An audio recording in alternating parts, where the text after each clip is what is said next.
Hello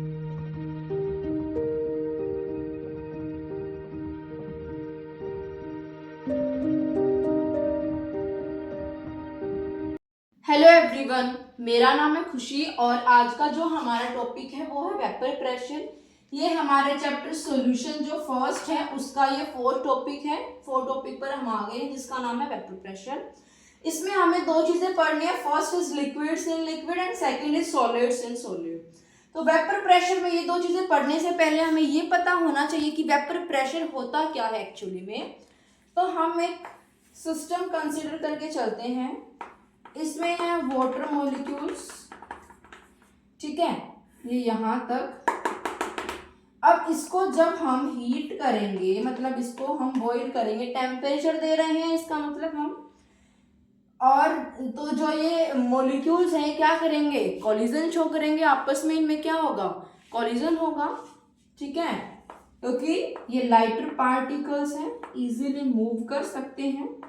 इसके ऊपर मैंने लगा दी एक पिस्टन। ये क्या है, पिस्टन, जिससे हम किसी भी चीज पर प्रेशर लगाते हैं, वो ये पिस्टन है। अब इस पिस्टन से जब मैं प्रेशर लगाऊंगी किसी भी चीज के ऊपर, अभी तो हम यहाँ मॉलिक्यूल्स के ऊपर लगा रहे हैं, तो जैसे मैं प्रेशर लगाऊंगी तो नीचे वाले मॉलिक्यूल ऊपर आएंगे, ऊपर वाले नीचे जाएंगे। अब जो ये मॉलिक्यूल्स ऊपर आएंगे किसके फॉर्म में आएंगे, वेपर्स की फॉर्म में आएंगे। दो तरीके के होते हैं हमारे, एक होता है वोलेटाइल, दूसरा होता है नॉन वोलेटाइल। वोलेटाइल होता है जो वेपर जिसके बन जाते हैं वो वोलेटाइल सॉल्यूशन है, जिसके नहीं बनते वो नॉन वोलेटाइल है। तो अब ये वेपर ऊपर आ रहे हैं तो ये पिस्टन से प्रेशर किस पे लगेगा, वेपर्स पर लगेगा। तो जो प्रेशर वेपर पर लगता है वो होता है वेपर्स प्रेशर। क्लियर है ये बात यहां तक, ठीक है। अब जैसे हमने उसमें पढ़ा था पीछे, solubility of a gas in a liquid, उसमें हमने पढ़ा था हेनरीज लॉ, ठीक है। यहां हम पढ़ेंगे रॉल्ड्स लॉ। तो रॉल्ड्स लॉ क्या है बेसिकली, वो हम करते हैं। अब जैसे यही मान लो हम सिस्टम कंसिडर कर रहे हैं, इसमें दो कंपोनेंट हैं, ठीक है। हर एक कंपोनेंट का अलग अलग हम सारी डिटेल लेते हैं। जैसे कि वो जो कंपोनेंट है, मान लो ए है एक कंपोनेंट और एक कंपोनेंट बी है, तो जो प्रेशर ए कंपोनेंट पर लगेगा वो P1 हो जाएगा, जो बी पर लगेगा वो P2 हो जाएगा। जो मोल फ्रैक्शन ए पर लगेगा वो क्या हो जाएगा, Chi1 हो जाएगा, जो बी पर लगेगा वो Chi2 हो जाएगा, ठीक है। तो रॉल्ड्स लॉ की जो डेफिनेशन है वो क्या कहती है कि जो solution of the volatile liquid है ऑफ द पार्शियल प्रेशर वो डायरेक्टली प्रोपोर्शनल होता है किसके, मोल फ्रैक्शन के। तो इसको हम लिखेंगे, ये हम लिखेंगे अकॉर्डिंग टू दिस डेफिनेशन कि P1 is directly proportional to Chi1। ये क्या है, volatile liquid of the solution, partial pressure है उसका, और ये क्या है, मोल फ्रैक्शन है। तो ये इसके डायरेक्टली प्रोपोर्शनल है, यही हमारा रॉल्ड्स लॉ कहता है, ठीक है। क्लियर है यहाँ तक ये बात। अब इसको हटाने के लिए क्या आ जाएगा, यहाँ कोई कांस्टेंट आ जाएगा, तो वो जो कांस्टेंट होगा दिस इज P1 नोट। अब ये P1 नोट क्या है, vapour pressure of the solution, ठीक है, और Chi1 as it is. Same यही हम करेंगे, P2 is directly proportional to Chi2 and P2 is equals to P2 naught Chi2, ठीक है। ये दो चीजें हमारे पास अब आ गई है। अगर हमें टोटल प्रेशर निकालना है तो हम कैसे निकालेंगे, so simple, P1 plus P2 कर देंगे, ठीक है। इसके बाद हम करते हैं Dalton's law of partial pressure. Dalton's law of partial pressure क्या कहता है, यही हमारे पास क्या है, एक सिस्टम है, उसमें दो कंपोनेंट है, उसके जो पार्शियल प्रेशर है, उसका जो प्रेशर है अगर हम उसको प्लस कर दें, मतलब कि ऐड कर दें, तो वो टोटल प्रेशर हो जाएगा। यही कहता है Dalton's law of partial pressure. क्या नाम है, Dalton's law of partial pressure. Pt is equals to P1 plus P2। अब P1 हमने देखा क्या होता है, यहां लिख रही हूं, P1 क्या देखा हमने, P1 नोट Chi1, P2 देखा P2 नोट Chi2, यही देखा हमने। तो P1 की वैल्यू यहां से पुट करेंगे, P2 की वैल्यू यहां से पुट करेंगे, तो क्या हो जाएगा, P1 क्या है, P1 नॉट काई 1 एंड P2 क्या है, P2 नॉट काई 2। क्लियर है यहाँ तक जितना मैंने अभी तक बताया है। तो अब हमने जब एक्सप्रेसिव कंसंट्रेशन पढ़ी थी सॉल्यूशंस की, जो हमारा सेकंड टॉपिक है, उसमें हमने पढ़ा था कि काई 1 plus chi 2 plus chi 3 and so on, जितने भी मोल फ्रैक्शन है उनका जो सम होता है that is 1, always equal to 1। तो हमारे पास यहाँ कितने मोल फ्रैक्शन है, 2 हैं, तो काई 1 प्लस काई 2 इज 1। यहां से हमारा ये रिजल्ट आ रहा है। अब हम क्या करेंगे, इस काई 1 की वैल्यू यहां से इजीली निकाल सकते हैं। तो काई 1 की वैल्यू अगर मैं निकालूं तो क्या हो जाएगी, 1 माइनस काई 2।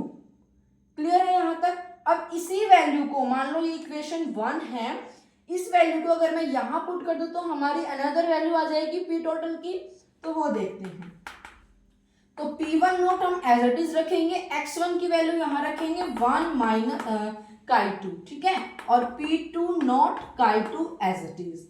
अब हम सिंपल मैथ्स लगाएंगे, यहाँ क्या करते हैं, मल्टीप्लाई कर देंगे अंदर, तो P1 not minus P1 not काई 2 प्लस P2 नॉट काई 2 एज इट इज। अब यहाँ से क्या करेंगे, ध्यान देना है, बहुत इंपॉर्टेंट है ये point of exam point of view से। तो यहाँ से देखो हम क्या करेंगे, P1 तो एज इट इज रख देंगे, प्लस इसमें से और इसमें से काई 2 में कॉमन ले लूं, अंदर क्या बच जाएगा, P2 not minus of P1। तो this is the another value of P total. हमारी जो फाइनल रिएक्शन आई थी P टोटल वो ये आई थी। अब इसके ऊपर हम 3-4 बातें लिख सकते हैं, अगर एग्जाम में आए तो क्या हो सकती है, वो जो टोटल वेपर प्रेशर है over the solution mole fraction के साथ क्या कर रहा है, रिलेट कर रहा है। पहली बात तो ये हो गई डन, ठीक है।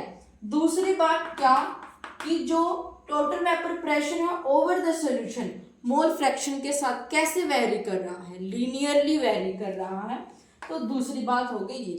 तीसरी बात, depending on the pure component of 1 and 2 solution increase भी होगा, सॉल्यूशन डिक्रीज भी होगा with increase the vapour pressure, ठीक है। तो ये हो गया। अब हम कंपोनेंट कुछ भी ले सकते हैं, 1 एंड 2 हमने लिया, ए और बी या 1 2 कुछ भी ले। पहले जैसे हमने काई 1 लिया, एक्स हम उसको बोल सकते हैं। अब यदि हम y लें, मान लो y1 और y2, तो क्या कुछ फर्क आएगा, बिल्कुल भी नहीं, क्योंकि प्योर कंपोनेंट हम कुछ भी कंसीडर कर सकते हैं, जरूरी नहीं कि हमें यही लिखना होगा, हम इसके प्लेस पर ये भी लिख सकते हैं, ठीक है। फाइन, तो ये मैं लिख के दिखाती हूँ। सेम वही P1 क्या हो जाएगा, P1 नॉट y1 और P2 is P2 not y2। Generally हम ये लिख देंगे यहाँ पर। क्लियर है ये बात। अब एक बार हम इसका ग्राफ देख लेते हैं, किस किस के बीच में, वेपर प्रेशर और मोल फ्रैक्शन के बीच में, vapour pressure versus mole fraction, ठीक है। तो इसको मैं रफ कर देती हूँ, जैसे कि देखो ये है हमारे पास। अब ये यहाँ हो जाएगा मोल फ्रैक्शन 2 हम ले लेते हैं, ये हो जाएगा यहाँ वेपर प्रेशर, ठीक है। यहाँ से ये पहले इंक्रीज इस तरफ से हम कर सकते हैं, थोड़ा इंक्रीज दिखा देते हैं इसको, ऐसे।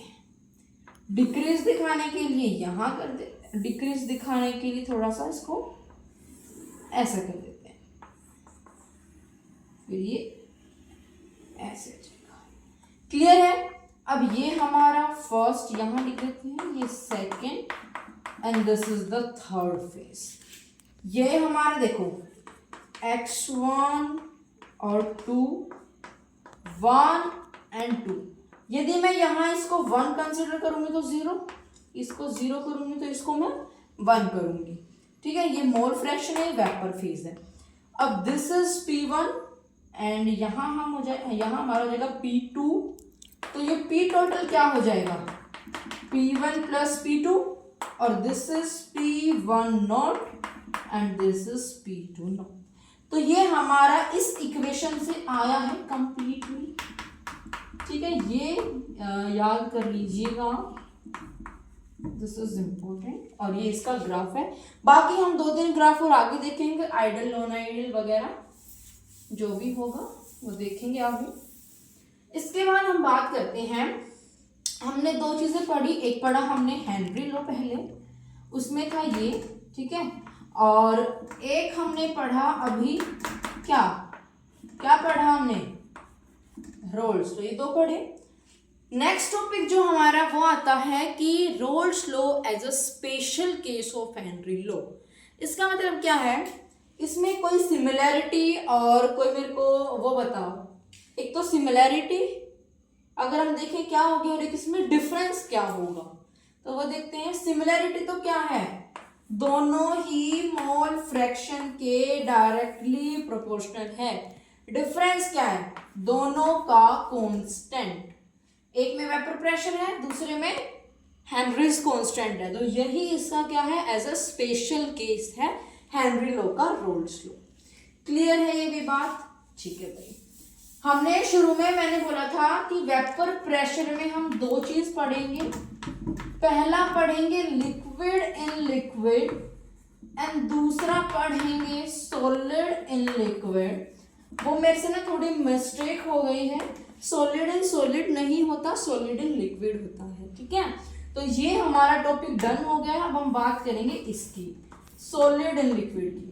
इसमें भी सेम है, कुछ नहीं है, सेम ग्राफ तो आप एक ही बना लेना। सॉलिड इन लिक्विड में क्या है, वही जो प्योर कंपोनेंट है, ठीक है, मतलब कि वोलेटाइल जो सॉलिड है, वोलेटाइल सॉलिड है जो, उसका सॉल्यूशन है वो डायरेक्टली प्रोपोर्शनल हो जाएगा मोल फ्रैक्शन के। सेम वही इसका कांस्टेंट भी यही आ जाएगा।